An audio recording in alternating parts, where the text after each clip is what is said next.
যেখানে ফেসিবাদের দোষর আছে, যেখানে নাস্তিক আছে, আল্লাহর নবীর দুশমনেরা আছে, ভক্ত বাজার পূজারীরা আছে, এক একটাকে ধরে বঙ্গোপসাগরে নিক্ষেপ করতে হবে। এখনো সরকারের ভেতরে নাস্তিক মোরতাদ ফেসিবাদের দোষররা ঘাপটি মেরে আছে। আজকে জাতীয় জাদুঘরের এক প্রোগ্রামে দেখি 13 দফা এবং শাইখুল ইসলামের জাতির উদ্দেশ্যে লেখা সেই চিঠিকে নিষিদ্ধ করা হয়েছে। ইসলাম বাংলাদেশের ঢাকা মহানগরীতে 10টি জুন আছে। 10টি জুনের একটি জুন হচ্ছে লালবাগ জুন। লালবাগ জুনের আজকের এই প্রোগ্রাম আঞ্চলিক প্রোগ্রাম বা ছোট প্রোগ্রাম হলেও এর অনেক গুরুত্ব আছে। কেন গুরুত্ব আছে? হেফাজতের উত্থান এবং হেফাজতের জাগরণ এই লালবাগ থেকে শুরু হয়েছিল। হেফাজতে ইসলামের লং মার্চ 6 এপ্রিল 2013 এবং অবরোধ 5 মে 2013, এই দুটি বৃহৎ কর্মসূচি লালবাগ থেকে পরিচালিত হয়েছিল, লালবাগ জামিয়া থেকে পরিচালিত হয়েছিল। সুতরাং আজকে এই লালবাগের মাটিতে খোলা আকাশের নিচে বৃষ্টির মধ্যে এই প্রোগ্রাম অনুষ্ঠিত হতে যাচ্ছে, চলছে। এতে আমরা আশান্বিত হতে পারি, যেহেতু লালবাগ জেগেছে, হেফাজত আবার জাগবে ইনশাআল্লাহ। মূলত আজকের এই প্রোগ্রামের মাধ্যমে একটা বার্তা চলে যাবে গোটা বাংলাদেশে যে হেফাজত শেষ হয়ে যায়নি।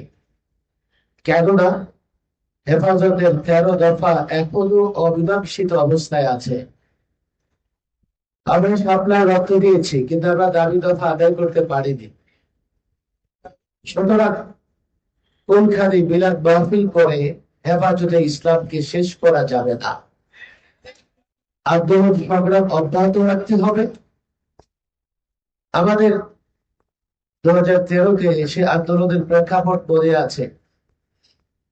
এই প্রজন্ম অনেকে হয়তো বা ইতিহাস জানে না, অনেকে হয়তো বা হেফাজতের উত্থানের পেছনে কোনো ব্যক্তি কিংবা কোনো দলকে ক্রেডিট দিতে চাইবেন না। হেফাজতে ইসলামের বড় দুটি কর্মসূচি এবং উত্থান লালবাগ থেকে, লালবাগ জামিয়া থেকে হয়েছে। আর এর পেছনে যে শক্তি কাজ করেছে সেটি ছিল তাওহীদি জনতার শক্তি। এদেশের মানুষ এখনো আল্লাহ তাবারক ওয়া তাআলাকে ভালোবাসে।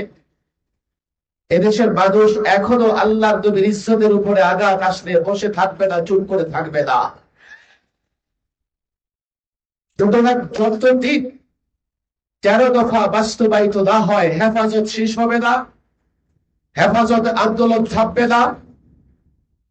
যদিও আমরা সাময়িকভাবে চুপ হয়ে গিয়েছিলাম ফেসিবাদের টর্চার এবং জুলুমের কারণে, আমরা মনে করি বর্তমান যে সরকার ক্ষমতায় আছে তাদের ক্ষমতায় আসার পেছনে আলেম ওলামা, তাওহীদি জনতা এবং হেফাজতেরও অবদান আছে। সুতরাং আমরা এই সরকারকে এইভাবে দেখতে চাই। কিন্তু অত্যন্ত দুঃখজনক বিষয় হলো এখনো সরকারের ভেতরে নাস্তিক মোরতাদ ফেসিবাদের দোষররা ঘাপটি মেরে আছে। এই মঞ্চে যখন আমরা বসে আছি, বৃষ্টির মধ্যে আপনারা বসে আছেন, প্রোগ্রাম চলছে, তখন আমাদের কাছে একটা খবর আসলো 2013-তে জাতির উদ্দেশ্যে শাইখুল ইসলাম আল্লাহ মোহাম্মদ শফি সাহেব একটা খোলা চিঠি দিয়েছিলেন। যখন শাহবাগে নাস্তিক মোরতাদরা অবস্থান করে দেশ থেকে ইসলাম ধ্বংসের ষড়যন্ত্র করেছিল, মুসলিম উম্মার পক্ষে, তাওহীদি জনতার পক্ষে শাইখুল ইসলাম আল্লাহ মোহাম্মদ শফি জাতিকে উদ্দেশ্য করে একটা চিঠি লিখেছিলেন। এরপরে উলামায়ে কেরাম বসে হাঁটাজারিতে 13 দফা প্রণয়ন করেছিলেন।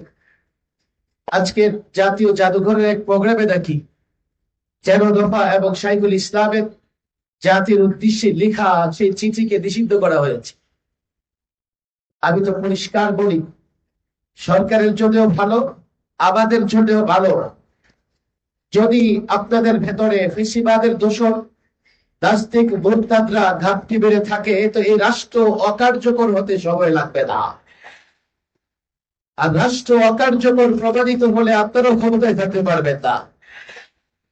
সুতরাং পরিষ্কার বলি, জনতার ভাষা সরকারকে বুঝতে হবে, যেখানে যেই জায়গায় প্রশাসনে হোক, সচিবালয়ে হোক, কোন প্রতিষ্ঠানে হোক, যেখানে ফেসিবাদের দোষর আছে, যেখানে নাস্তিক আছে, আল্লাহর নবীর দুশমনেরা আছে, ভক্ত বাজার পূজারীরা আছে, এক একটাকে ধরে বঙ্গোপসাগরে নিক্ষেপ করতে হবে।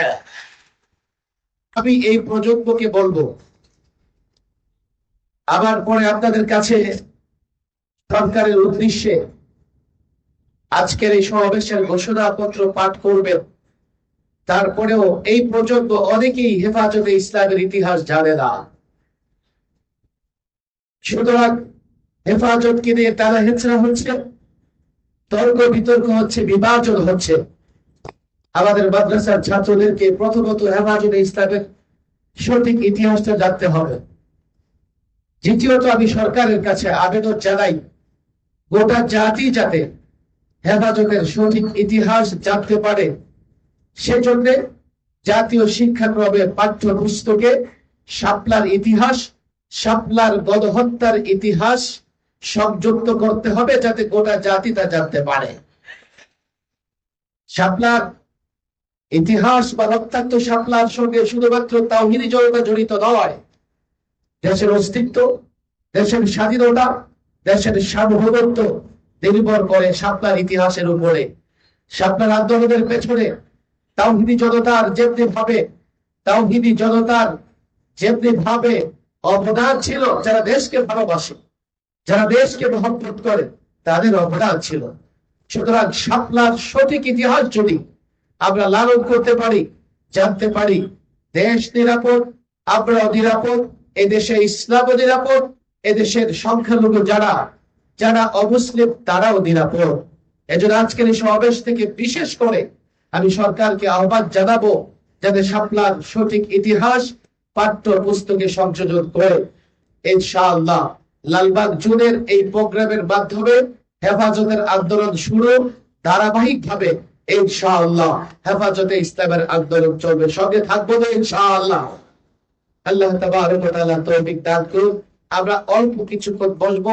আজকের সমাবেশের ঘোষণা শোনাবেন লালবাগ জুনের সাধারণ সম্পাদক এবং দোয়া করে দেবেন। এরপরে ইনশাআল্লাহ আমরা বিদায় নিয়ে যাবো। ওয়া মা তাওফীকি ইল্লা বিল্লাহ।